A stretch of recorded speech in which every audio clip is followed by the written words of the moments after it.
ইলিশ না চিংড়ি সেই গন্ধ বরং হতে থাক, আমার পাবদাও ভারী পছন্দের, তাও যদি বড় সাইজের হয়। পাবদা মাছে নুন হলুদ সর্ষের তেল মাখিয়ে রেখে দেবো, তারপর ভাজবো মাছগুলো।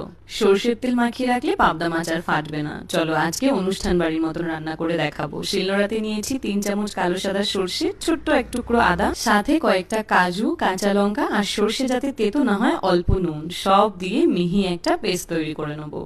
এইবার সর্ষের তেলের মধ্যে সেই নুন হলুদ তেল মাখানো মাছগুলো দিয়ে ভেজে নেবো। পাবদা মাছগুলো এতটাই বড় সাইজের যে একদম লম্বালম্বি করে ভাজা যায়নি কড়াইতে, দেখেই বুঝতে পারছো।